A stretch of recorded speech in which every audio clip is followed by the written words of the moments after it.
Vamos lá, então. Eu vou compartilhar aqui a tela para a gente ir acompanhando o conteúdo, né? E eu vou já aproveitar para tratar com vocês desses procedimentos especiais, recapitulando quem não assistiu, de repente quem viu, não participou, não entendeu, né? Eu expliquei que o objetivo nosso agora dos procedimentos especiais, primeiro é você entender por que existe procedimentos especiais, né? E a gente já cansou de falar que a tônica do procedimento especial é aquele que, em razão das suas peculiaridades do direito material que vai discutir nele, né, ele necessita de um rito próprio. Então esse é um procedimento especial, por isso que tem essa, né, essa tratativa diferenciada, né? Ao contrário do que a gente já viu mais tempo, a gente passou quase o semestre todo falando de boa parte dele, né, de rito comum, de procedimento comum. Falamos de todos o passo a passo, né? E agora chegou a hora de tratar dos procedimentos especiais. Dos procedimentos especiais a gente iniciou falando da Lei 9.099, do juizado especial, e também comentei que o que eu quero que vocês saibam do procedimento especial não é o passo a passo dele, né? Até porque isso demandaria quase um semestre todo, se eu pegasse todos os procedimentos especiais e fosse dar o trâmite de cada um deles, né? E nem, né, ao longo de todos esses anos lecionando, né, e antigamente tinha uma cadeira que era só sobre isso, hoje em dia eles jogam dentro de outra, mesmo que uma cadeira tratava só dos procedimentos especiais, era chato muitas vezes você ficar falando do trâmite, né? Porque o trâmite é algo que vai, o conjunto de procedimentos que seguem aquela ação, costuma dar, né, um pouco de assim, sono na gente por conta né, de algo que, se alguém quiser demandar, utilizar, vai buscar no CPC. E também ninguém vai decorar o passo a passo, né? O que interessa, então, no procedimento especial que vocês saibam é quando utilizar. Tá? Isso que você vai ter, por exemplo, na OAB. Vamos pegar né, o que a pessoa pode, mais próximo de vocês, NPJ e depois OAB. Né? E mais para frente, aí, sei lá, advocacia, se optar, ou né, qualquer outra área do Ministério Público, né, para eventual parecer, para julgar como magistrados, vocês têm o CPC de apoio. Na OAB também tem.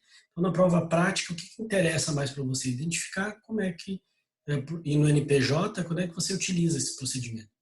E aí eu dei a seguinte dica para vocês. Verifiquem primeiro se tem um remédio próprio, se tem um procedimento especial, seja fora do CPC, seja dentro do CPC.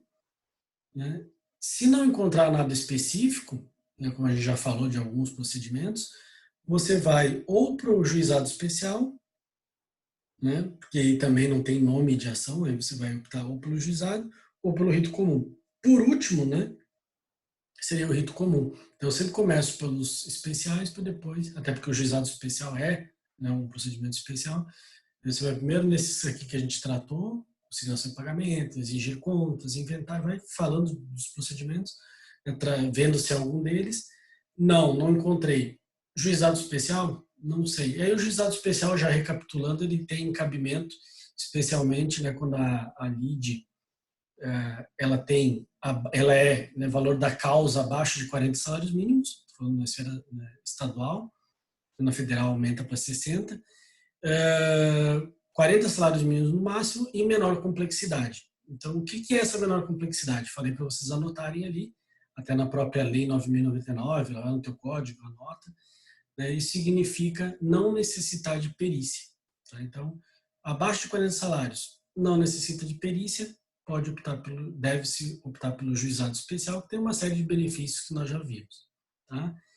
E se não se encaixar em nada disso, seria um rito comum. Então, na tua prova, eu vou cobrar uma questão para você identificar se é rito comum ou especial. Sendo rito especial, qual deles? Desses que a gente estudou. E cada um tem sua característica, né, bem, fora o juizado especial, que você enquadra vários tipos de ações, como a gente já estudou, a condenatória, a declaratória, a constitutiva, né, ou eu queiro chamar a indenizatória, a cobrança. No juizado especial, se enquadrar nele, se bota o nome que você entende de acordo com o teu pedido. Já nesses procedimentos, agora já voltando a falar deles, do CPC, né, eu tenho, por exemplo, a consignação e pagamento.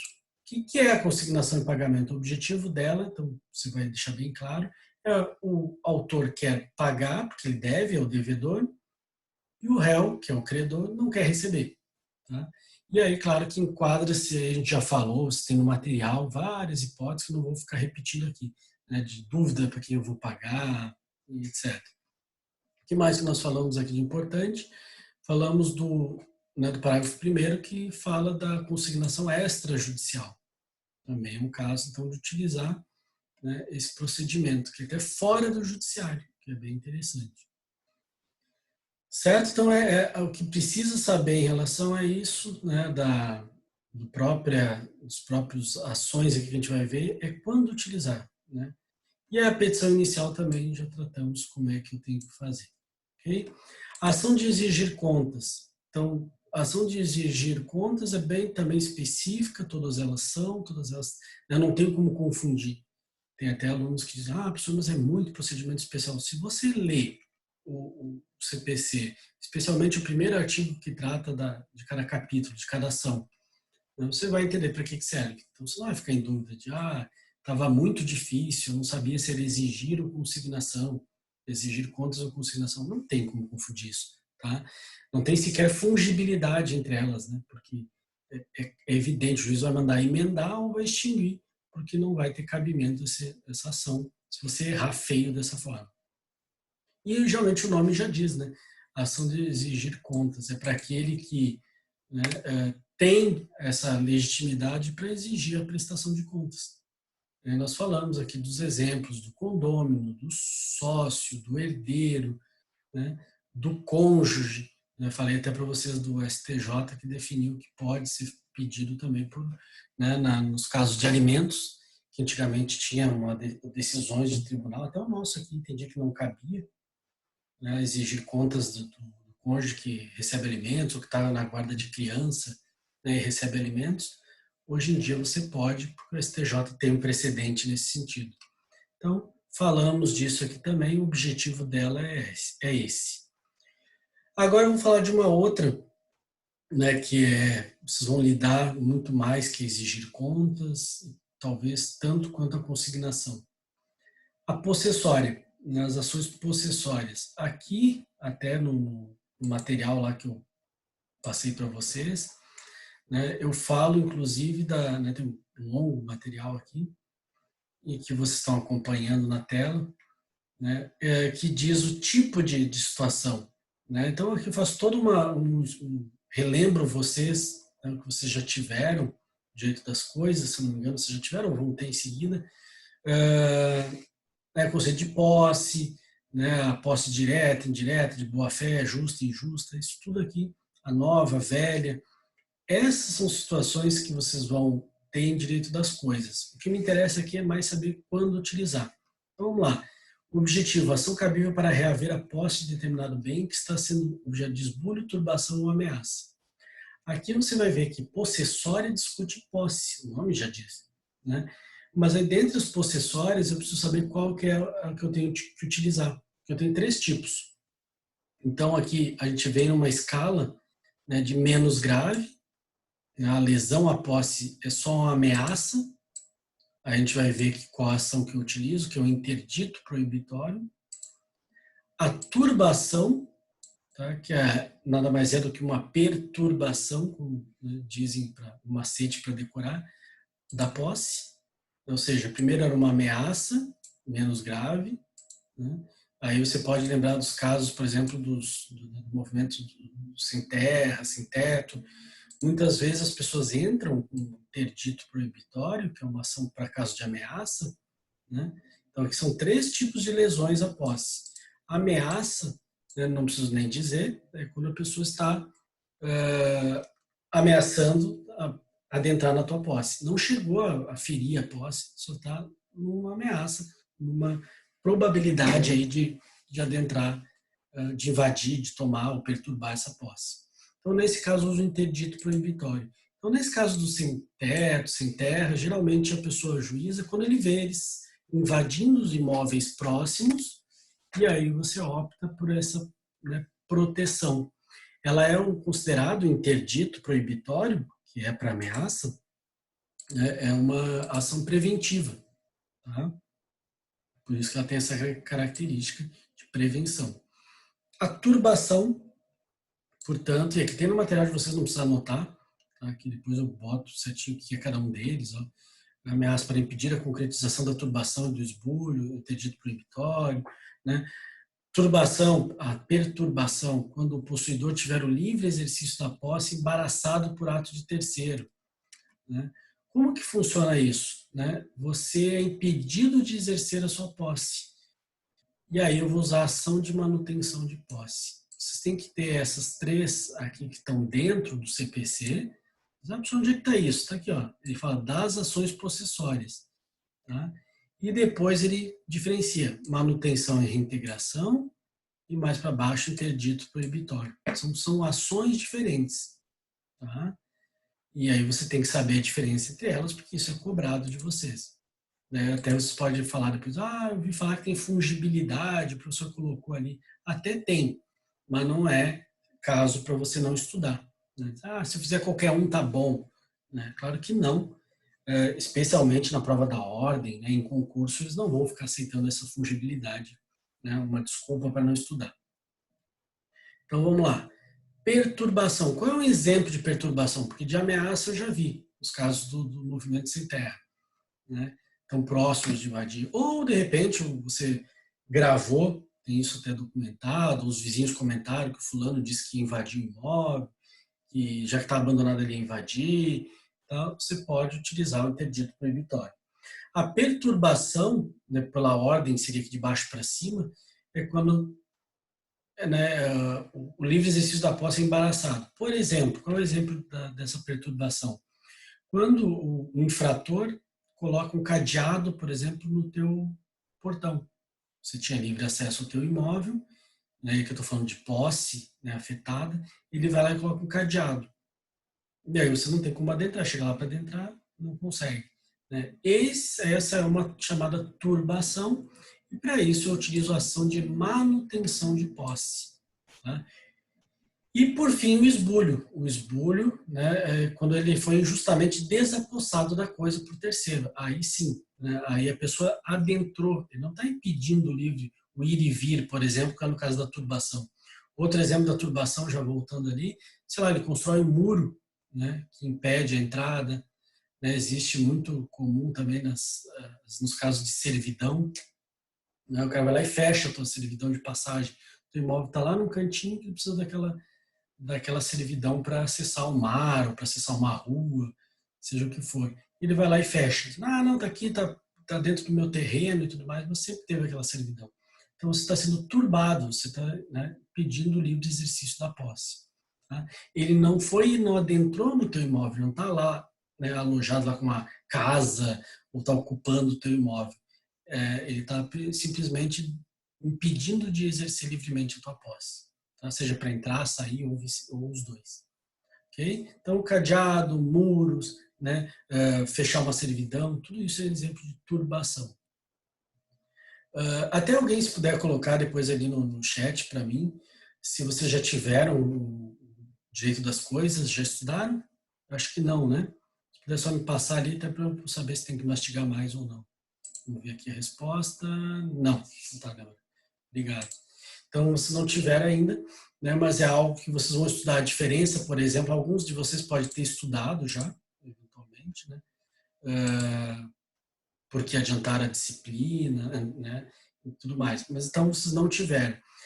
Vocês vão estudar lá no Direito das Coisas a diferença entre posse e propriedade. Então, aqui, especificamente, o nome já fala, são ações que discutem posse. Eu não estou discutindo propriedade, quem é o dono do imóvel, né, quem é o proprietário. Tá bom? Tanto que lá vocês vão ver depois com a professora, eu não vou ficar, né, vocês vão ver no semestre todo, ela vai explicar para vocês que, inclusive, aquele que loca um bem, né, ele recebe a posse. Né? E aí, nesse caso, ele fica com a posse direta do bem. E nesse caso, ele também tem direito à proteção possessória. Então, ele pode buscar judicialmente, por exemplo, entrar com um interdito, entrar com uma manutenção de posse, uma reintegração de posse, certo? Porque ele foi tolhido na posse que ele tinha, por força de um contrato. Então, posse é posse, propriedade é propriedade. Então, são coisas distintas, aqui a gente está falando de posse, ok? Então, voltando aqui, o esbulho é o mais grave. O esbulho, e é isso eu sempre procuro distinguir, porque na minha prova eu posso cobrar para vocês. Aponte a ação que você utilizaria.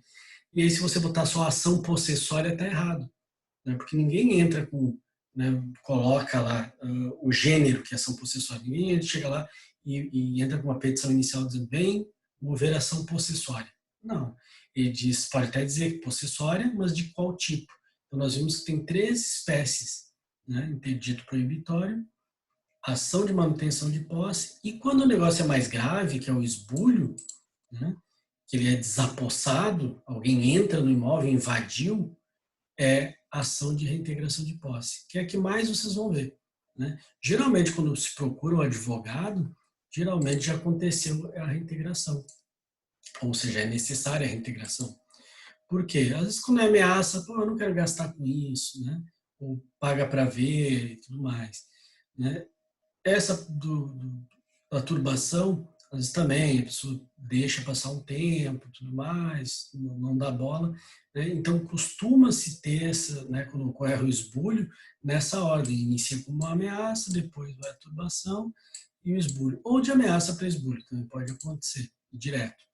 Mas o que acontece é que você vai se deparar muito mais com a reintegração de posse. Tá? Isso é o que mais vocês vão fazer, vocês vão lidar quando a pessoa for no LPJ falar para vocês. Olha, o fulano invadiu, ou o fulano está usando uma parte do meu, né? Acontece muito. Ele avançou com o muro dele em cima do meu imóvel. Isso é caso de reintegração. Ah, professor, mas ele não saiu do imóvel, ele só avançou um pouquinho. Ele não deixa de estar uma parte desapossado da coisa dele, né? Da posse dele. Então, nesses casos também, né, no interior é muito comum as pessoas terem uma cerca de eucaliptos, né, de árvores e tudo mais. Às vezes o vizinho começa a dar uma, né, querer dar um migué ali, ele vai lá e derruba as árvores e coloca um muro onde ele acha, bota uma cerca elétrica, bota né, um arame farpado, onde ele acha que faz parte do imóvel dele. Eu já tive casos assim, um imóvel grande de um cliente que tinha os eucaliptos que faziam a divisa, aí o sujeito cortou os eucaliptos, né, um malandrão, né, para ganhar o dinheiro da madeira, e aí botou ele a divisa, em vez de botar no meio, onde ficavam os eucaliptos, ele botou para o final do eucalipto, que é um eucalipto grande, então ele avançou ali uns 40 centímetros no terreno do cliente. Aí ele fez as medições e disse, ó, ele esbulhou, ele avançou no meu imóvel. Então isso é caso de ação de reintegração de posse. Então, são ações de procedimento especial para proteger posse. Vocês já sabem, né, se cair qualquer um caso de uma situação fática, veja se é esbulho, turbação, ameaça. De acordo com cada um, vocês vão linkar a ação correta. Ok? E aí vem sempre também a pergunta dos alunos, né? Professor, quando é que tem tempo para mover essas ações? Tem. Né? Ela, pelo procedimento especial, porque no CPC ela tem um rito mais rápido, a gente já vai falar na sequência, e isso para optar pelo procedimento especial, você tem que estar com uma invasão que a gente chama de nova. Tá? Por isso que eu botei aqui para vocês aqui, ó, a posse pode ser nova ou velha. Vocês vão estudar também lá com a professora de Direito das Coisas, se eu não me engano, né, a professora que está lecionando essa matéria, ela vai explicar para você o seguinte, se for nova, é menos de ano e dia. A velha, mais de ano e dia. Tá? Então, nesse caso, se a gente considera e vai analisar, o juiz vai querer que você prove isso, se ela é nova ou velha. Inclusive, no caso das possessórias, se a invasão é nova ou velha. Ou seja, a posse ilegal, ela é nova ou é velha. Tá? Isso é fundamental, porque se for, só se aplica o procedimento especial para esse aqui, para nova. Tá? Ou seja, se acontecer de você ter um esbulho que aconteceu há mais de ano e dia, ela é considerada velha. E aí eu não posso usar o rito especial. Aí eu vou ter que usar o rito comum. Então, nesse caso aqui, você pode até anotar, acho que está mais embaixo ali no material, mas não custa aqui didaticamente botar que é o rito comum. Você pode até chamar de reintegração de posse, né? de manutenção de posse, mas o rito vai ser o comum. O que está aqui no CPC, nesse tópico aqui das ações possessórias, pode até anotar no teu CPC também, só vai utilizar essa sistemática aqui, tá? De bem mais rápido, de conseguir ter inclusive uma liminar para reintegrar a posse, se for nova, essa invasão for nova, ocorrida menos de ano e dia. Por que isso? Até porque ele está dizendo o seguinte, o direito não socorre quem dorme. Se você foi, teve assim, posse violada há mais de ano e dia, você não está tão urgente assim. Você não teria tanta pressa, e por isso o entendimento é de que você teria que usar o rito mais longo, um pouco mais moroso, né, que é o comum.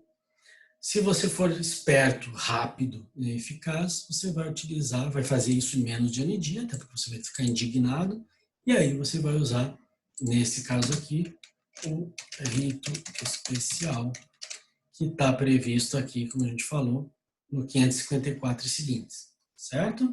Então essa é a primeira coisa que eu queria deixar claro para vocês.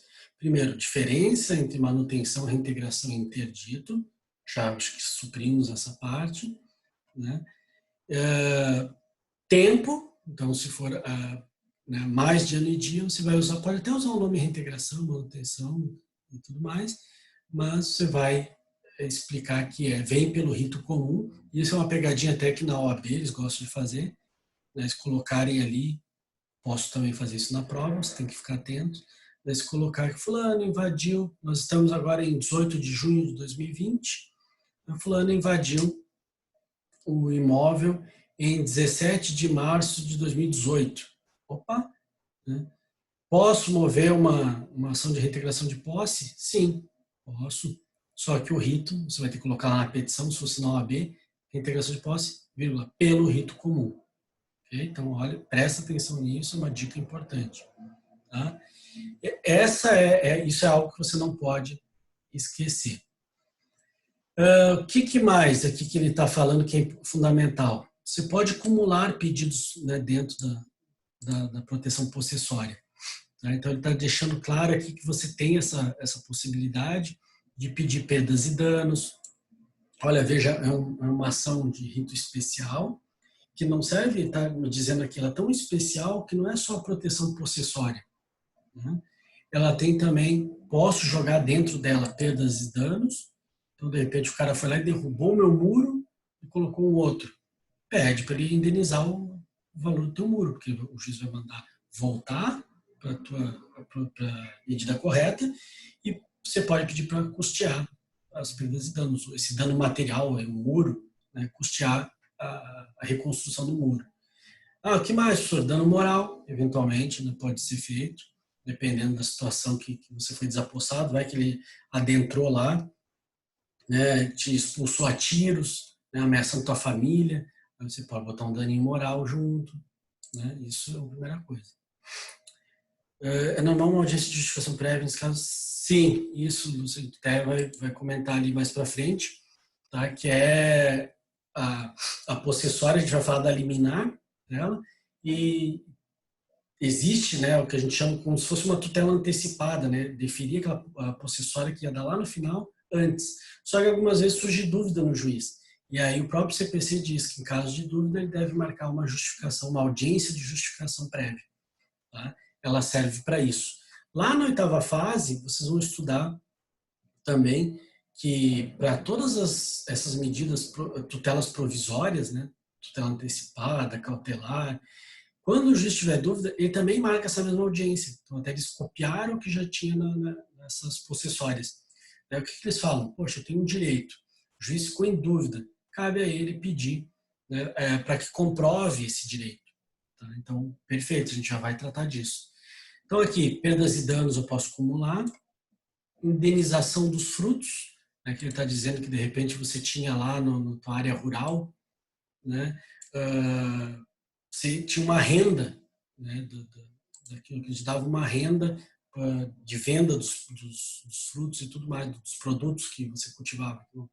não estou dizendo frutos como sendo de frutas, né? Mas acaba confundindo, por exemplo, você tinha uma plantação de algum hortaliça e etc. Ou pode ser mesmo uma fruta. Eles vão lá, derrubam, invadem, derrubam tudo. Você pode pedir uma perdas e danos e ele fala que indenização é daquilo que você está dando a entender, aquilo que você deixou de ganhar. Tá certo? Imposição de medida, né? Pode o autor requerer ainda imposição de medida necessária e adequada para evitar nova turbação, né? Então, isso ele está falando aqui daquela multa diária, tá? Isso tudo você pode, está aqui no 555, você pode acumular, ok? Vamos para frente aqui. O que ele precisa provar, o que vocês lá no NPJ precisam juntar? Seja manutenção ou reintegração, ou até interdito, né? A ideia é que você tenha que comprovar a posse, e eu já aproveito aqui para falar para vocês, né? Esse aqui eu estou me debruçando um pouco a mais do que as outras, do que a consignação ia exigir, porque ela é mais utilizada e tem coisas que vocês de repente não vão ver com detalhe lá no direito das coisas, tá? Porque é processual. O autor tem que provar a posse. Como é que eu comprovo a posse?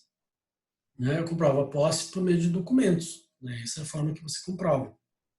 Exemplo, professor, né? Eu comprovo por meio de, por exemplo, caneta de IPTU, escritura pública, né? Que presume, né? Escritura pública comprova a propriedade, mais que posse. Então já é também uma prova da posse. Junto com isso, o juiz exige o quê? Que você comprove também que você está naquele local. Além de ser, por exemplo, uma escritura, independente de ter ou não ter escritura, ele vai dizer, tá, você está utilizando bem, né? Aí você mostra caneta de IPTU, luz, água, tudo que você tiver documentação. Tá? Alguns utilizam até, né, também eu acho desnecessário para essa exigência aqui, fazer a ata notarial. Mas poderia. Mas isso aqui, geralmente eu peço para o cliente caneta de IPTU, água, luz, essa coisa. Turbação ou esbulho praticado. Como é que eu vou provar isso? Turbação ou esbulho. Nesse caso aqui, está falando de manutenção e reintegração. Então, você pode provar por fotos, vídeo. Né? Lembra que a gente já estudou o direito probatório. Aí o céu é o limite. Declaração de vizinhos, né? Ata notarial. Né? Tudo isso você pode utilizar para comprovar a turbação do esbulho. A data da turbação do esbulho aqui serve justamente para ver isso. Você tem direito a procedimento especial ou a gente vai utilizar, nesse caso, o rito comum? Por isso que ele quer que comprove a data da turbação, para ver se é nova ou velha. E aqui o que eu faço? Ou por uma ata notarial, ou eu posso filmar, bater foto, e aí as pessoas, principalmente na filmagem, né, e na foto, muitas vezes costumam colocar, vocês vão ver nos processos, um jornal, uma revista, hoje em dia tem pouco jornal e pouca revista, né, mas algo que mostre uma data, que eles vão ver que, pelo menos naquele dia, né, e o dia, né, em relação ao que você ajuizou, vai estar menos de ano e dia, vai mostrar que você documentou para aquela data. Por quê? Porque, professor, mas na minha máquina digital, na minha filmadora aparece ali a data, mas aquilo ali você pode alterar, todo mundo sabe.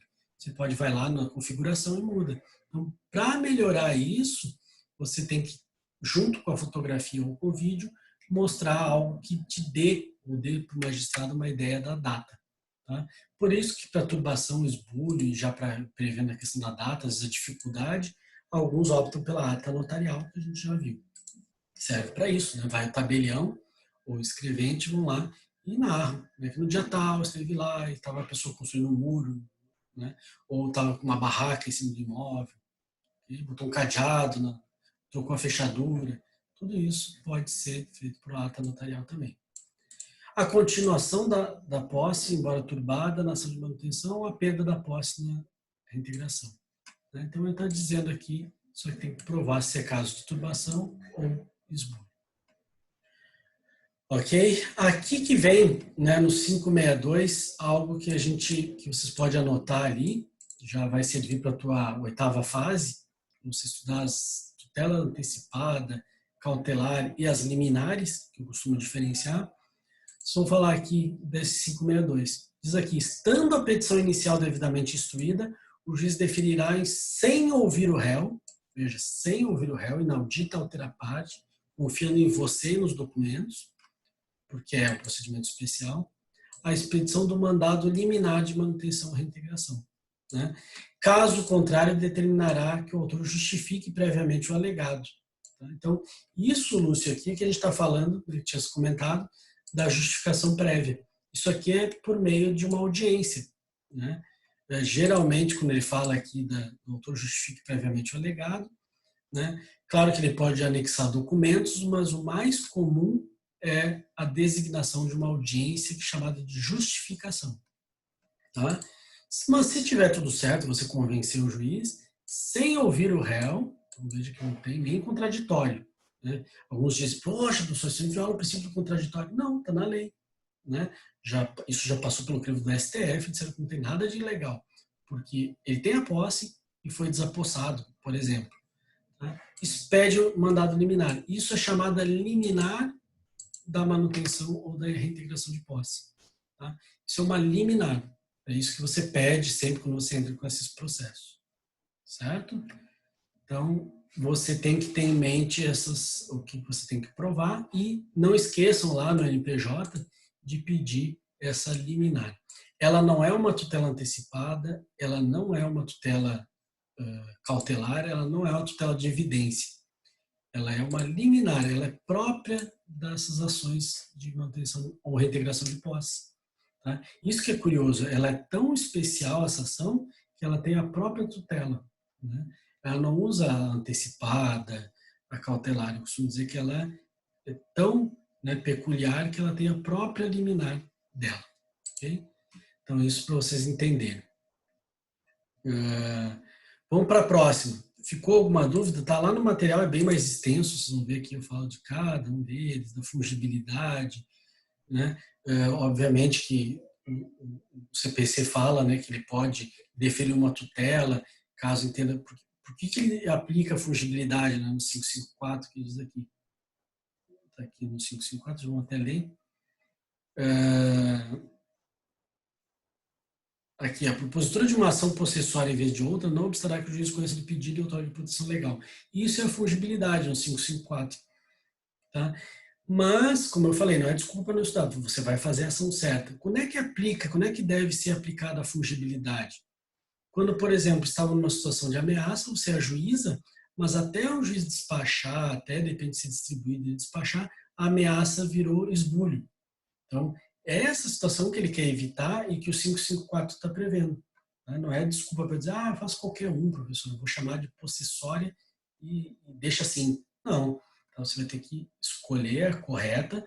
E se houver, por um acaso, né, um lapso ali, até por causa do tempo, de turbação virar esbulho, né, aí o juiz converte essa possibilidade de fungibilidade entre os procedimentos, né, de possessórias. Beleza, então, Lúcio. Vamos lá, então, seguir. Tá, aqui no material, então, fala da fungibilidade, acumulação a gente já falou. Né? Isso o resto que eu dou aqui até para vocês depois utilizar na vida de vocês, que são de foro, legitimidade. Né? Isso tudo são detalhes que eu passo depois para você né, utilizar lá no NPJ, utilizar para estudar para a OAB, né? Estudar mais mastigadinho, que é audiência de justificação, né? Tudo isso, como é que é a contestação, o que ela pode versar, natureza dúplice, tá? Como é que vai ser a sentença. É uma sentença até que executiva lato sensu, né? Tem a peculiaridade, como eu falo, de que, então veja, um procedimento tão especial que eu não preciso executar. Vocês vão estudar, por exemplo, daqui a 2 semestres, o cumprimento de sentença. Então, você ganha uma indenização, você tem que fazer o cumprimento dessa sentença, você tem que executar. Aqui, a reintegração, a manutenção, interdito, o juiz já te defere a tua proteção processória e já expede um mandado para ir ao oficial de justiça reintegrar, força policial, não é executivo, autoexecutivo. Tá? É como se fosse a antiga ação trabalhista, né, que já dava a sentença, já mandava calcular e o advogado ficava só, opa, agora é tudo com o juiz. Então aqui funciona assim, tá? Por ser um procedimento especial. Lá no rito comum você não vai ter isso. Né? Você vai ter aqui, que é uma peculiaridade, né, que eu já falava para vocês da Ponte de Miranda, já chamava atenção para algumas sentenças são executivas lato sensu, ou seja, autoexecutáveis. O juiz é uma mãe aqui, já dá tudo que você queria para você executar.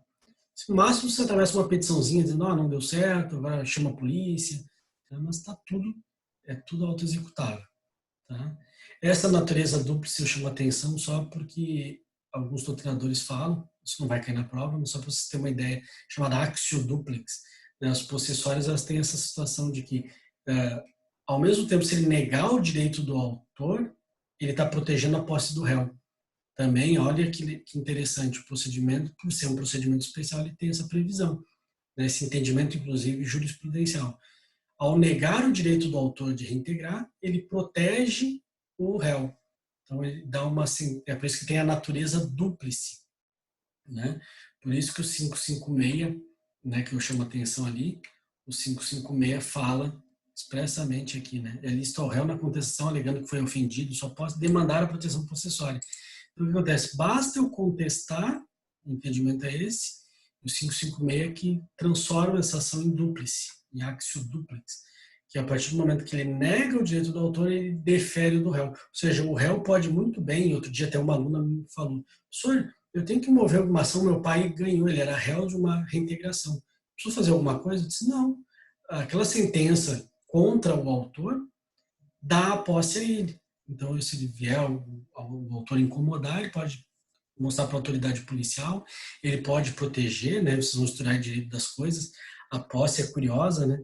Você pode, inclusive, usar, né, da própria força, né? Que eles dizem, utilizar de força mesmo para proteção da posse. Isso é permitido, né? Pelo Código Civil. Caso coloque só o nome possessória terá consequência para a parte, terá, tá? Ele vai ter que emendar. Isso vai atrasar o teu processo, né? A Jamila perguntou aqui, se colocar só o nome possessório vai ter prejuízo, né? Vai ter consequência porque ele vai mandar emendar, tá? E ele vai pedir para explicar qual é o tipo de possessório. Por isso que eu falo sempre, coloca, e assim como na prova, quando cair, se cair, você tem que colocar ali qual dos 3 tipos, porque não existe vem propor ação possessória, né? Ela é gênero, o que é a espécie, o tipo de ação é uma das 3. E aí lembre-se, tudo que a gente puder evitar de emenda, né? E hoje no judiciário às vezes demora, né, para despachar, você vai estar perdendo tempo do cliente, coitado, está lá desesperado por proteção da posse, você vai fazer com que o juiz despache, não para dar liminar, mas pedindo para emendar, não entendi qual é a possessória. Então, perfeita a tua pergunta. Isso mesmo. Tá? Então, é assim que funciona. Entender, então, a natureza dupla, é bem interessante vocês aprenderem. Depois, aqui no próprio CPC, eu vou falar aqui, depois das possessórias, tem a de divisão e demarcação de terras particulares. Aqui eu não vou dar muitos detalhes dela, só quero que você entenda para que serve. Tá? Não está no material, então, coisa quiser anotar aí, ou depois até lendo aqui, o código já dá uma ideia. Aqui está falando de terras particulares, então não serve para terra, né, da União, né, terra do município, né, pertence ao Estado, terreno de marinhas, não. Terras particulares. Ela serve ou para dividir ou para demarcar. Quando é que eu vou usar isso? Tá? Quando é que eu vou ter que entrar com uma ação de divisão de terra particular? Porque é uma e outra, tá? Ele separa da demarcação e depois da divisão. São coisas diferentes. Tá? A divisão é quando eu tenho uma terra particular e eu quero separar, tá, um quinhão de cada um. Ou seja, eu tenho um condomínio, você pode anotar ali, né, uma terra particular em condomínio entre várias pessoas e você quer dividir o quinhão de cada um. Tá? Como fala aqui, cabe ao condômino a ação de divisão para obrigar os demais consórcios a extremar os quinhões. Veja que está a definição que você precisava, que é o que eu quero que você saiba. Né? Quando o tiozinho for lá no NPJ, sentar na tua frente, ele é leigo. Né? Você vai ter que pensar na hora, pô, será que é possessória ou é caso aqui, né, de demarcação de divisão, que são consideradas petitórias, ou seja, está falando de propriedade, né? De dividir ou demarcar a propriedade. Então, não está falando de posse. Então, na hora que ele se disser uma situação de tem um imóvel invadido, tudo mais, possessório. Se ele falar que ele tem uma terra, isso acontece, ele não vai dizer eu sou condômino, ele não sabe o que é isso. Só vai dizer o seguinte, caso mais comum lá no NPJ, a gente mora todo mundo junto no mesmo imóvel, família, né? Vai lá, tem vários, cada um tem um pedaço, tem uma terra grande, que era do pai dele, que todos os filhos moram. E tá, já o pai faleceu, fez inventário, agora ele está querendo. Então, todo mundo mora, cada um num pedacinho. Só que começou aquele negócio, né? Cunhados. Cunhados começaram a brigar, os irmãos se dão bem, né? Os cunhados se metendo. E aí começou a dar um rolo grande. Ele diz: oh, não aguento mais, porque um começa a dizer que o outro está invadindo dele, que ele tem um pedaço maior de terra do que o dele. E eles querem fazer a divisão igualitária. Nesse caso, é isso. Você vai dizer: oh, o senhor é um condômino. Não que precisa ser, né? Não estou falando de prédio, a gente pensa em condomínio de edifício, né? Condomínios verticais e tudo mais. Não, se é um condomínio, por exemplo, horizontal, em uma terra particular, e você quer obrigar, né, a extremar os quinhões, ou seja, você quer botar os mourões, você quer dividir, por isso nomeação de divisão, ok? E na demarcatória, fácil também, ao proprietário, né, cabe ao proprietário a ação de demarcação para obrigar o seu confinante a extremar os respectivos prédios, fixando-se novos limites entre eles ou aviventando-se os já apagados. Aqui é para a situação em que você quer demarcar, né? Fazendo igual o sinal do VAR aqui, né? Ele quer demarcar, ele quer fixar os limites. Isso vocês vão ver muito, né? Geralmente é mais comum em imóveis rurais, que a pessoa diz, né, olha, como eu falei antes ali, minha terra vai até aquelas árvores lá, aquele pé de laranja e tudo mais. Aí chega uma hora que você diz, pô, mas e aí? Eles têm pé de um lado, pé de outro, ou árvores enormes, até aquela figueira, que é figueira gigantesca, tá, mas é no começo dela ou vai até o final dela? Aí começa uma briga entre os vizinhos. Você quer, de repente, vender isso, você não aguenta mais, né? Tá uma discussão de terra. Você vai lá e diz, eu quero demarcar a minha terra particular. Tá? E, ao mesmo tempo, em alguns casos, você vai ter acumulação das duas, como fala aqui no CPC. Tá? Ao mesmo tempo que você quer demarcar o entorno, né? Ou pelo menos reavivar, como diz ali, o entorno, e aí constrói, né? Uma das consequências da demarcatória é fazer muros, né? De alguma forma, né? Cerca, de alguma forma, os mourões, e você pode pedir no mesmo tempo demarcar e dividir. Tá? Isso é uma ação acumulada. É uma ação que eu já falei para vocês, acho que eu comentei, que demora muito. Tá? Quando a gente fala lá de tutelas e tudo mais, e semestre que vem a gente vai voltar a falar disso, e recursos, não sei se você é o professor de você de recursos, mas eu sempre falo que essa, a gente vai citar lá na apelação, que essa ação aqui, essas duas ações, elas demoram muito tempo. Elas precisam ter geralmente duas perícias, duas sentenças, então é coisa para demorar. Né? Tanto que quando tem a última sentença, eles tiram o efeito suspensivo da apelação. Isso é coisa para mais para frente. Tá? O que interessa é que você saber, quando o tiozinho contar a história para você lá no PJ, você lembrar de mim e dizer, aqui é divisão de demarcação. Eu tenho um remédio para o senhor, para o seu caso específico. Ok? Então, vamos para a próxima. Eu só quero saber o objetivo, não vou ficar falando dos detalhes, são longos. Tá? Essa aqui de solução eu vou deixar porque a professora de empresarial vai dar para você, senão eu vou avançar na matéria dela. Tá? Inventário e partilha. Tá? A gente vai ter que ver inventário e partilha, depois eu vou falar daqui do embargos de terceiro. Tá? Embargos de terceiro e finaliza aqui a parte de procedimentos especiais, a gente já vai para a nossa revisãozinha. Vamos falar do inventário. Tá? Para que serve o inventário? Está aqui, capítulo específico para ele. Inventário e partilha. Todo mundo sabe para que serve o inventário, né? Ou pelo menos já ouviu falar em inventário.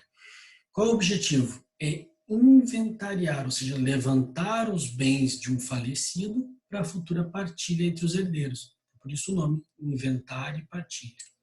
Vocês já ouviram falar, por exemplo, que no serviço público, em alguns órgãos, eles dizem o seguinte, nós precisamos verificar quais os nossos bens que estão aqui na repartição. algumas empresas também fazem isso, privadas, precisamos levantar o que a gente tem aqui de bens. E aí eles chamam, nós precisamos inventariar. O que é isso? Pegar, levantar isso, fazer um rol disso, desses bens, né? E no caso aqui eu vou pegar os bens do falecido, o inventário, inventariar bens do falecido. Vocês não tiveram ainda sucessões, né? A parte né, do que acontece com a morte da pessoa física, né?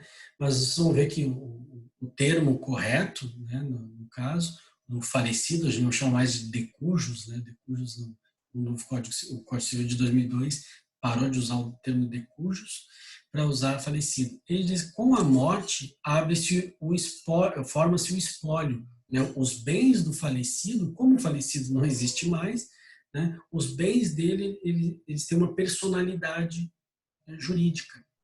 Né? Desculpa, na verdade é um ente despersonalizado, mas que tem nome. Eu chamo de espólio.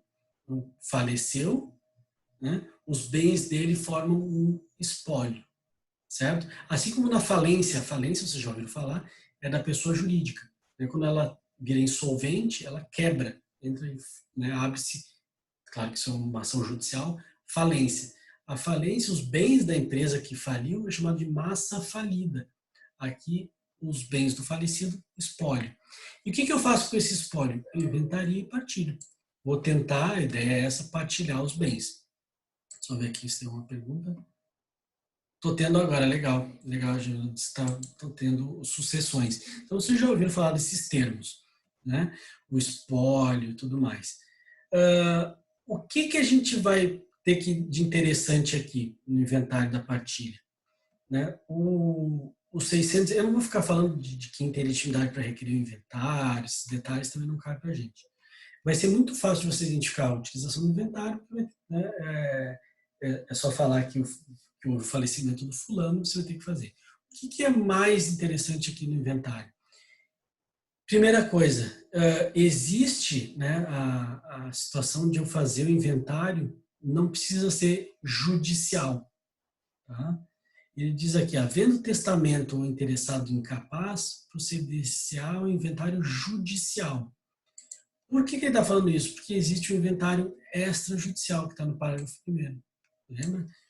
Isso surgiu junto, foi em 2007, surgiu junto com a consignação extrajudicial, né, esse movimento para desafogar o judiciário. O que eles fizeram? Qual é a ideia?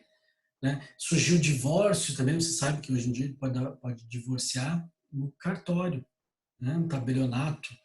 Né? Então, isso é chamado divórcio extrajudicial. E junto com o divórcio extrajudicial veio o inventário, que é fazer, na verdade, a possibilidade, no parágrafo 1º, de você fazer isso num tabelionato. Olha aqui, se todos forem capazes, tem requisitos, claro, todo mundo, todos os herdeiros, os interessados são capazes, ok? E concordes. O que significa isso?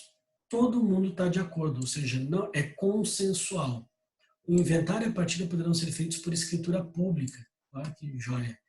Não precisa do judiciário, é muito mais barato, muito mais rápido. Né? Outro dia eu vi lá um cliente veio nos procurar, dizendo, nossa, você resolve meu inventário. O inventário foi aquele negócio, a pessoa foi morrendo, né? Era do bisavô, depois virou do avô também, e do pai dele. O inventário é de 1953, imagina, está tramitando até hoje. Escritura pública, a qual constituirá documento hábil para qualquer ato de registro, bem como para levantamento de importância depositada em instituições financeiras. Ou seja, não tem limite de valor, não tem bens, pode ser né, o inventário pode ser de bilhões, pode ser feito no cartório. Né? Tabelionato, escritura pública, só que precisa de todos serem capazes, tem capacidade. Por exemplo, teve menor, não dá. Porque o cartório, o tabelionato não vai ter um membro do Ministério Público. Né? Então, todos capazes, acordo, se começar a surgir ratinho, briga, etc., né, discussões, não pode ser no tabelionato. Tá? E tem que ter a figura de um advogado, né, aqui assistidas por um advogado. Tá? Isso é um lobby da OAB. Teve isso, inventário extrajudicial. Melhor coisa da vida. Isso, diria que é semelhante ao divórcio extrajudicial, sempre com advogado certo. Isso mesmo. Uhum. Tanto o divórcio quanto o inventário surgiu em 2007 com uma reforma que fizeram processual para incluir, né, a possibilidade de desafogar o judiciário em divórcio. Isso foi uma facilidade, né? Hoje em dia divorcia um tabelionato em uma semana, né? Inventário um mês no máximo, dependendo do inventário até antes. Tá? Então é o primeiro ponto. Anota ali, tem o judicial e o extrajudicial. Você já sabe quando é que é um, quando é que é outro. Tá? No parágrafo primeiro e no caput. Tá? Tem prazo para abertura do inventário? Tem. Né? 2 meses, 60 dias aqui para 2 meses para abrir. Se não, vai pagar multa. Tá? Senão não existe uma fixação de multa, e todo estado tem uma legislação prevendo qual é o valor da multa. Tem estados que isentam, tem estados que aplicam uma multa pesadinha. Então, a ideia é que você faleceu um ente da família, você corra para fazer. Não precisa correr, né? 60 dias é bastante tempo. E aí alguns alunos dizem, professor, mas meu Deus, é muito difícil, eu vou ter que fazer uma petição inicial. Não é. Seja em tabelionato, seja judicial, basta você juntar uma petição bem simples, juntando o atestado de óbito, dizendo quem é que quer ser inventariante, ou seja, responsável pelo processo, tá? E os dados do falecido. Então, não tem mistério. Depois você vai ter tempo para peticionar dizendo quais são os bens e tal. Então, não tem desculpa, né? Às vezes o cliente até leigo fala para a gente, mas é que eu não tive tempo. Por que você deixou passar por um tempo? Tudo bem, né? A pessoa tem um luto e tudo mais. Antes eram 30 dias, agora são 60. Né? No antigo CPC, antes de 2007, era 30, depois passou para 60 dias. Justamente por essa alegação, claro, a pessoa ficou depressiva e tudo mais. Mas, né, 60 dias é só mandar para o advogado, eu digo para os meus clientes, manda só atestado de óbito, deixa que eu me viro. Né? Não quero que você pague a multa. Ok? Isso tem que fazer. Outro lembrete só, antes de finalizar o inventário, 2 meses para abrir, mas depois tem 1 ano para completar a letra. Isso, né? Tem prazos daí específicos aí para você, né? Daqui a contar da abertura são ultimando-se nos 12 meses subsequentes, né? Podendo o juiz prorrogar esses prazos e tudo mais. Então, claro, você depois, né, tem que ir atrás, também não pode só protocolar lá o pedido de abertura do inventário e dizer, opa, me livrei da multa. Tem que finalizar, senão vai ser responsabilizado pela multa de qualquer forma. Outra coisa que eu vou falar do inventário para, vamos dizer, matar essa parte que interessa para a gente. Tá? Do inventário, até porque lá na 8ª fase vocês vão voltar a falar, quando falar das tutelas, geralmente o professor volta a falar, e nas próprias aulas de sucessões, eu imagino que seja a professora, acho que a Luciana que dá, né, Faísca Narras, acho que é ela que está dando essas sucessões, ou quem seja, vai tratar também um pouco do inventário. E o que eu quero que você entenda é o seguinte, inventário é só quando tem bens? O que vocês acham? Né? Então é ela mesma, né? Então é ela que está dando a Narras. E pergunto para vocês, alguém responde ali no chat, vamos ver se vocês acertam. Só se tiver bens ou posso usar inventário sem bens? Vou ver aqui. Bens ou direitos, ok. E se não tiver nada? Se de repente o cara faleceu, até brinco na sala de aula, dizendo, depende da postura, né, da pessoa. Tem gente que, fazer o inventário, né, que negócio, coisa boa, se tiver bens para partilhar, é o que todo mundo quer. Né? Às vezes deixar dívidas, e aí vocês vão estudar com a professora também, que se deixar dívidas, o inventário, ele é igual à falência. Ele só vai repassar os bens, né, o espólio para os herdeiros, se tiver, né, bens para isso. E se as dívidas não fizerem sucumbir, ou seja, o pagamento das dívidas do falecido, não esgotarem os bens. Porque as dívidas, se ele deixou dívidas, elas vão ser incluídas no inventário e vai sair do espólio para pagar essas dívidas. Essas dívidas, elas, né, em regra, elas não vão para os herdeiros. Tá? A pessoa deixou lá uma conta gigantesca na Renner, no cartão de crédito, etc. Peraí, se tiver bens para pagar, vai pagar. Está aqui no inventário. Vai levantar isso no inventário, sobrando alguma coisa, ufa, que bom, vem para os herdeiros. Tá? Daí vai fazer a partilha. Senão vai ser 0 a 0 e às vezes fica até devendo. Tá? mas isso pelo menos não avança, né, nos bens dos herdeiros. Mas eu pergunto para vocês, e se não tiver nada, mesmo assim, será que eu tenho que abrir? Você pode ganhar dinheiro, você que é advogado, pelo pessoal, alguns de vocês que é advogado. Posso ganhar dinheiro com isso, professor, se não tiver bens, não tiver direitos, não tiver nada, o cara não deixou nada. Né? A pessoa te procura dizendo, aquele traste, ele só deixou dívida, não deixou nada de bens para partilhar. E aí, vamos lá? Isso pelo que eu estudei. Né? Na verdade, precisa, tá? Eu vou explicar por quê. Por que, que é fundamental, né, fazer para investigação? Acho não, tá? Por que, que precisa? Porque a investigação de paternidade, por exemplo, pode ser feita à parte, né? Pode fazer DNA, inclusive, né? Tem todas as possibilidades do falecido.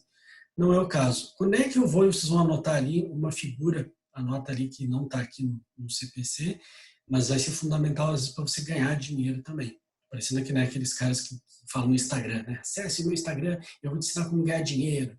Né? É o chamado inventário negativo. Tá? Anota ali, inventário negativo. Porque a gente só pensa em inventário com a pessoa deixando bens. E aí a pessoa deixa bens, te liga, oh, vem aqui, vamos acertar o valor do inventário e tudo mais. E aí, se a pessoa, às vezes também, alguns falam para mim, ah, meu pai não deixou nada, vou ficar quieto. E aí vocês entram com o inventário negativo. Para quê, professor? Então, por quê? Quando é que eu vou utilizar o inventário negativo? Por que que eu vou fazer isso? Não isso aí não é golpe, não? Você não vai me chamar de picareta? Não. Você vai salvar a vida dos herdeiros. Por quê?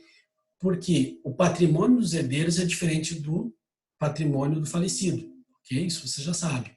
Né? Não confunde, vocês vão estudar em sucessões que não confundem os patrimônios dos herdeiros com o falecido. Só que o inventário negativo ele serve justamente para declarar que ele não deixou bens. E, portanto, e aí especialmente deixou dívidas. Mais ainda, mais legal ainda se você, porque eu costumo dizer, às vezes você não sabe da dívida. Né? Mesmo se ele tem dívidas ou não, faça o inventário negativo. Pode ser feito tabelionato, por exemplo. Reúne o pessoal e diz, ó, já que vocês estão já xingando o falecido que não deixou nada, deixou só dívida, vamos fazer. Ah, mas não deixou nada. Você não sabe. Às vezes o cara é jogador compulsivo, faz.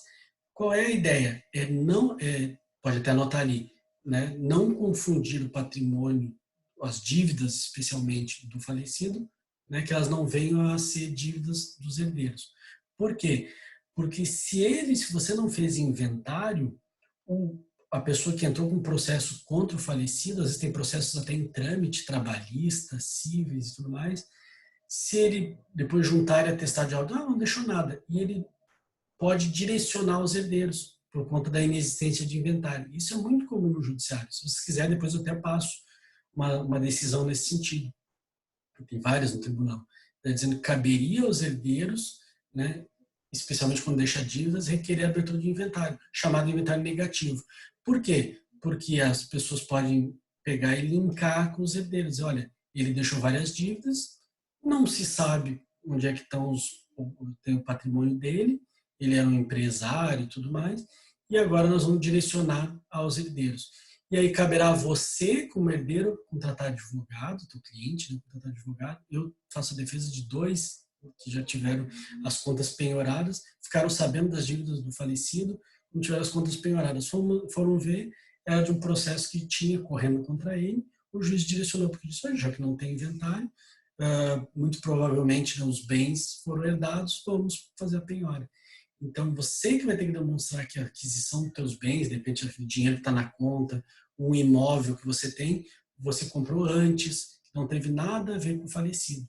Tá? Por incrível que pareça, depois eu posso passar para vocês isso, essas decisões, elas têm sentido e são consideradas legais. Por quê? Porque não houve abertura do inventário, né? O chamado inventário negativo. Então, essa é uma forma que você não pode esquecer. Tá? E que o inventário negativo não é um instituto previsto em lei, mas tanto o Tribunal de Justiça tem admitido uma série de então. E isso Lúcio, na verdade, assim, ele é, a gente costuma dizer, né, não está aqui na lei, mas ele a gente costuma dizer que é doutrinário e jurisprudencial, assim como a querela nullitatis, que vocês vão estudar semestre que vem, né, quando eu falo da ação rescisória, eu falo da querela nullitatis, ela é puramente jurisprudencial e doutrinária. E ela serve justamente para que você declare, qual é o objetivo do inventário negativo? Declarar que não deixou bens, simplesmente isso. E aí, se você quiser, você já junta as dívidas, né? Melhor ainda, para dizer, olha, deixou várias dívidas, as que eu conheço são essas, pode vir outras, mas não deixou nada. Aí você junta a certidão de cartório de imóveis, tudo que tiver que juntar da comarca, que tem domicílio, residência, você junta para o juiz declarar que realmente não deu. Tá? É facultativa? É, mas eu diria que é uma prevenção a problemas, especialmente, e claro, quando você deixou dívidas. Então, cuidado de você, a partir do momento que você deixa, sabe que o falecido deixou dívidas, você não fazer o inventário negativo, vai ser um problema aí que pode respingar nos herdeiros. Como eu falei, eu tenho 2 clientes que eu tive que ter eles tiveram que me contratar, gastar com isso. Um deles, inclusive, é advogado da área previdenciária, disse que não sabia. Ah, nem imaginava, não lembro, o professor me ensinou isso. Você não pode falar isso, vocês tiveram. Né? E ele disse que ele acabou deixando, acho que sabia que o pai dele tinha um monte de dívidas, era empresário, mas achou, não vai dar nada, já não ganhei nada mesmo, ninguém vai ganhar. E o juiz aceitou o direcionamento com os herdeiros. E aí depois a gente teve que peticionar todo um trabalho, juntar documentos para provar que o patrimônio que ele constituiu, por azar dele, bem no ano que faleceu o pai, ele comprou um apartamento, teve que fazer toda uma análise, né, pegar, né, de documentos, de onde que veio esse dinheiro, né, recebimento de honorários dele, tudo para montar o quebra-cabeça, olha o trabalhão que deu, podendo ser evitado com o inventário negativo. E isso é por prevenção, isso mesmo, né? Aí fica a critério, mas eu sugiro, né, essa é uma sugestão para evitar que já tive, por exemplo, então, advogando para 2 nesse caso, e constantemente eu vejo os colegas mencionando, dizendo, poxa, acabou respingando. E, em especial quando a pessoa tinha uma vida, né, empresários, ou pessoas que tinham uma vida que ostentavam, né, vieram a falecer e aí eles e já existiam processos pendentes. Então, esse caso é típico de inventário negativo. Tá? Então, só anotem a existência do inventário negativo e da sua possibilidade, né, de ajuizamento. Então, depois, porque às vezes os concursos, ou até eu costumo perguntar, né, no caso de não deixar nenhum bem, pode ser aberto inventário? Tem aluno que vai lá e diz não. Eu falei, pode, não que deva. Para mim, para o meu entendimento, deve. Mas, como falaram ali, é uma faculdade. Mas a minha pergunta é, pode? Pode. Tá? Porque a gente sempre estudou, ou tem na cabeça que inventário é coisa para quem deixou bens. Não é, não necessariamente. Esse é o objetivo do negativo. Tá? Por fim, ficou uma dúvida? Se tiver qualquer coisa, é só falar. Por fim, só os embargos de terceiro. Tá?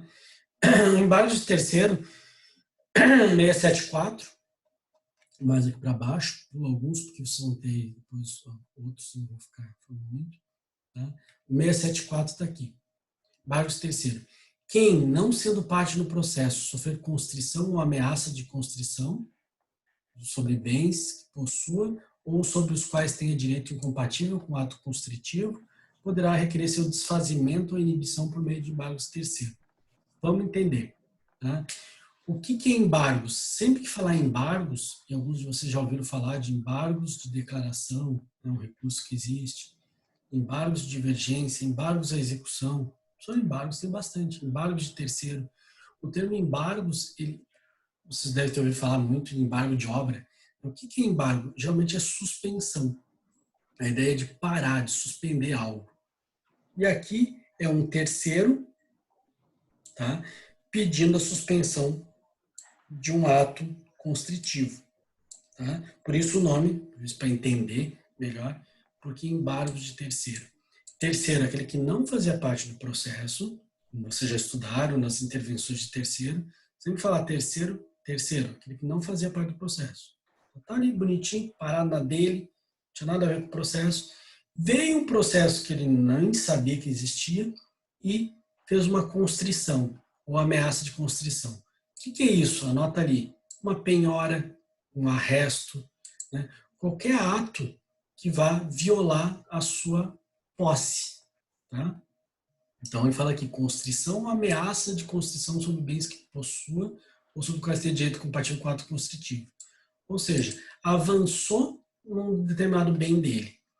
uma ação que eu não fazia parte, eu era terceiro, acabou avançando, né? Especialmente aí a gente tem casos de execução, né, de títulos de crédito, dívidas, pode ser trabalhista, vai lá e penhora o imóvel dele, tá? Que ele entende que é dele, que pertence a ele, que ele comprou de boa fé. Esse é um caso...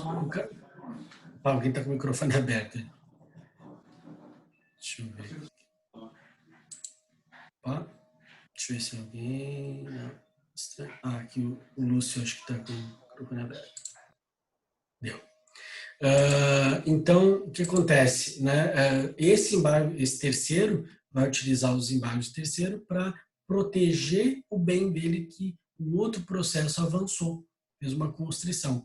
Voltando a falar, constrição significa, pode anotar ali, penhora, né? Que é indisponibilizar o bem para garantir o pagamento, o arresto, a mesma coisa, uma pré-penhora, tudo aquilo que eles indisponibilizam o bem.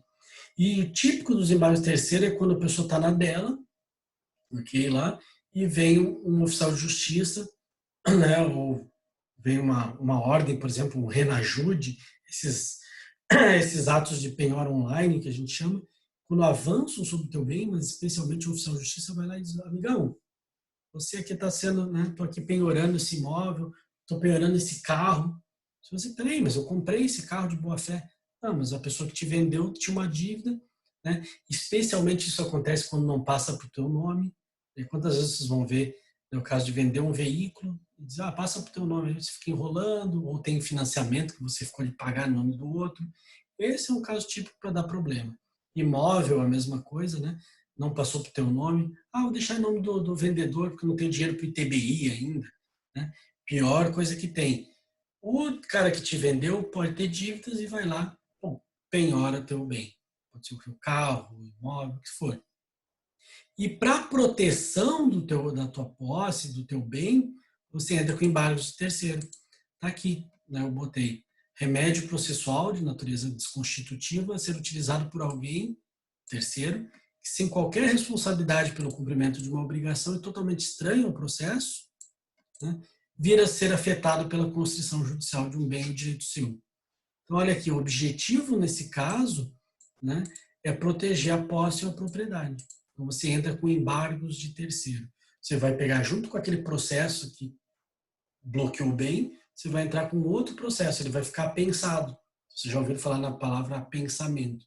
Ele vai ficar junto, tá? Vai correr junto. E a ideia dele é suspender, tá? É que você suspender aquela penhora, aquele arresto. Esse é o objetivo dele, tá? Tanto que eu coloco aqui, né, falo da petição inicial e tudo mais. E lá no CPC, que a gente vai olhar aqui, ele trata também da possibilidade de uma liminar. Tá? Aqui, ó. Onde é que tá? Onde é que aqui, 678. A decisão que reconhecer suficientemente provado o domínio ou a posse determinar a suspensão das medidas constritivas. Tá? Isso é chamada liminar dos embargos de terceiro. Okay? Então, lembra do caso típico para utilizar. Só quero que você saiba quando é que eu utilizo embargos de terceiro. Tá? Vou falar um caso fático na tua prova e você diz, eu analisando isso aqui, professor, o professor narrou que houve de um outro processo uma penhora sobre o bem do João, sendo que o João não desconhecia esse outro processo. Ele é um terceiro, de boa fé, e para isso que serve os embargos de terceiro, ele é de boa fé que quer proteger esse bem. Ele quer mostrar que esse bem é dele, ele comprou com o suor dele, de boa fé. Tá? E aí ele entra com embargos de terceiro. Vai descaracterizar essa boa fé se, por exemplo, naquele carro que ele comprou já tinha um renajude. Opa, peraí, então não é boa fé, porque você tinha lá já uma inscrição, né, o juiz mandou lá averbar a penhora daquele bem. Você foi lá e comprou, você não está de boa fé. Então, os embargos de terceiro, você vai ter que comprovar, né? Presume-se a boa fé, mas também pode ser instado a comprovar essa boa fé. Tá? Por isso que a gente fala, quando você vai comprar um imóvel, o que você vai fazer? Né? Especialmente quando for de posse. Né? A Grande Florianópolis está cheia, país todo, mas a Grande Florianópolis é campeã de ter imóvel de posse. Vai comprar, cuidado, porque é o típico caso que já que não tem escritura, você muito bem pode acontecer do cara que te vendeu ter processos. E aí a posse, né, esse terreno mesmo sendo de posse, ele pode ser, os direitos podem ser penhorados. Ele é passível de penhora.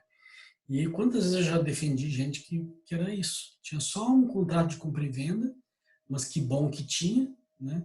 E protegeu a boa-fé, mostrou a boa-fé. Não, comprei antes de ele estar de qualquer ato de penhora, tudo mais. Por isso que a gente fala, né? Tem que consultar sempre o advogado na hora de comprar os bens. Porque aqueles que nos procuram, muitas vezes, vem chega falando o seguinte, estava de boa-fé.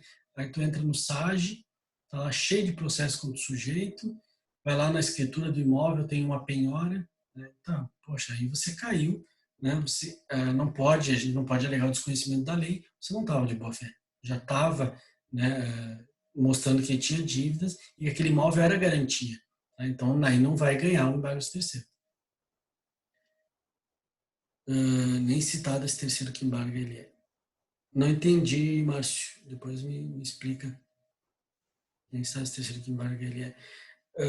Né, a ideia só, não sei se é isso que perguntou, né, daquele processo que originou a penhora, que avançou sobre os bens do terceiro, ele não sabia, não foi citado, né, por isso que ele é terceiro, ele não fazia parte dele. Né, aquele negócio, não era, meu nome não é Manuel, eu não moro em Niterói, eu nem estava sabendo o que estava acontecendo lá. Simplesmente comprei um bem e quando eu estava com o bem, né, bonitão, veio e avançou uma penhora sobre esse meu bem. Eu quero proteger, a forma de proteger os embargos do terceiro. Não é citado por um processo de estamento. Isso, né?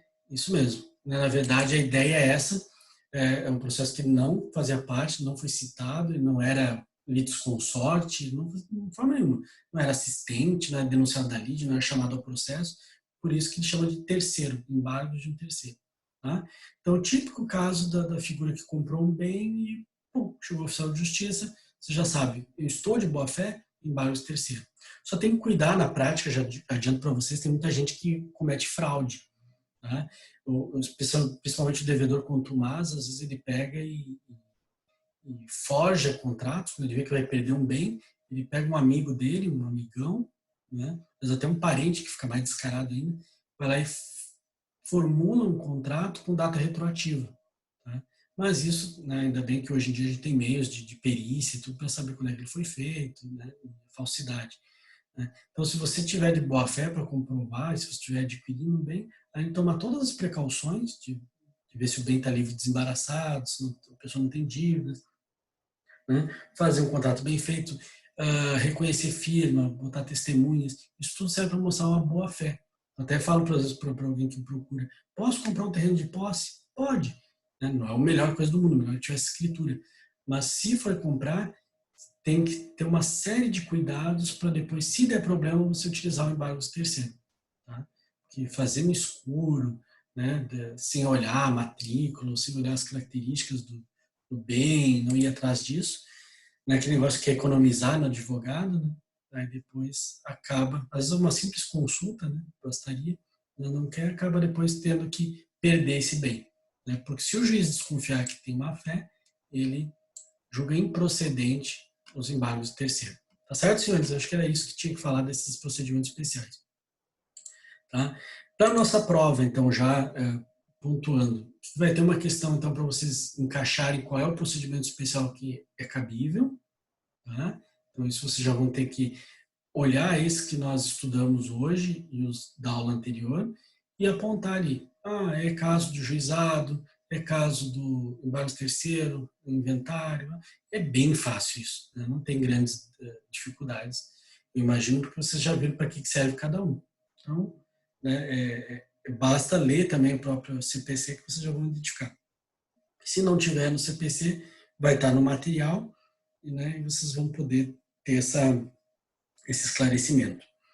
Além disso, né, a gente vai, vocês já viram que vai cair, né, a parte de, né, todo o material, isso vocês têm, da parte de sentença, né, que a gente viu, aquele exercício, inclusive, que eu apliquei para vocês, que vale um ponto, que a maioria conseguiu alcançar esse ponto na segunda prova, releiam ele, que vai ter questão nesse sentido, ou seja, ele começa a disciplina, vai perguntar se é caso de, né, preliminar, prejudicial de mérito ou mérito, na defesa, né?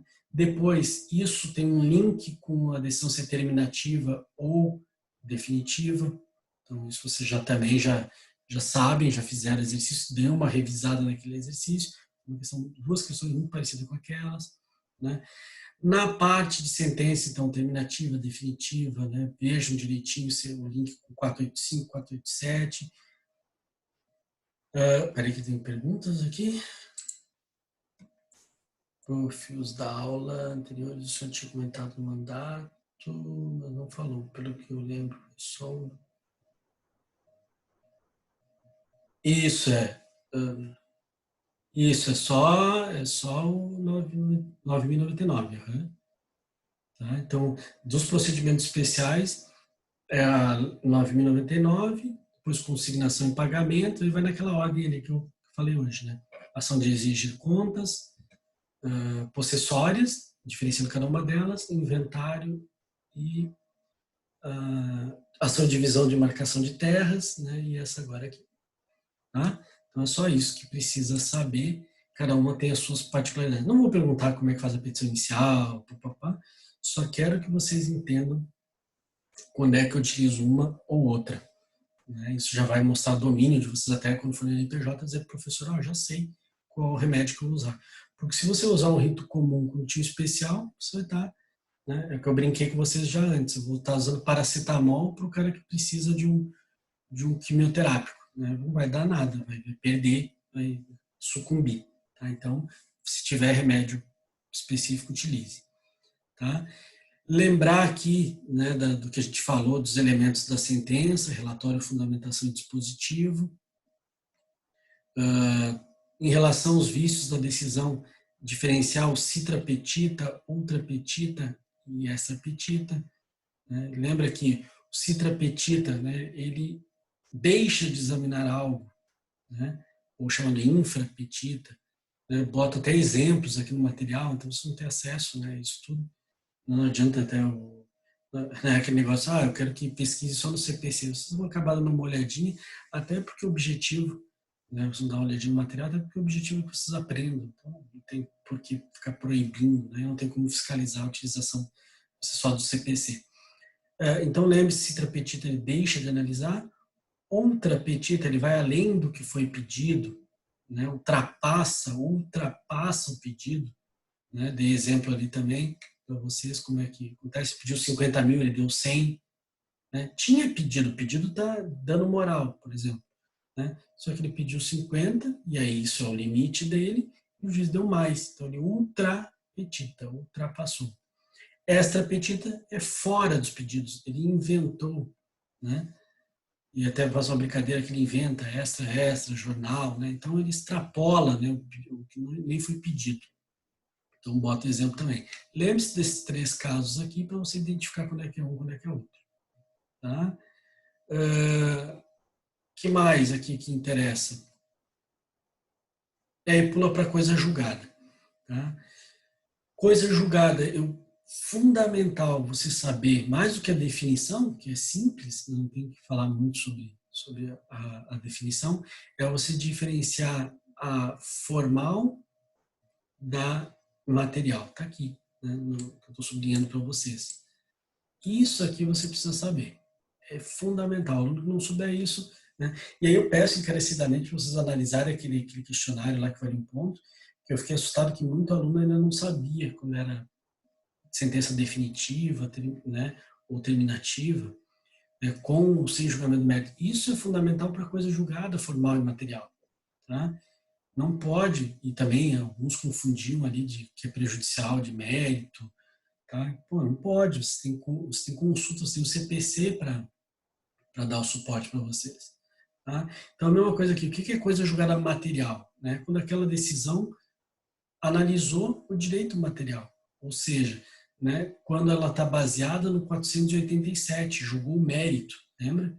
Quando ela é definitiva, são tudo coisas que redundantes, né?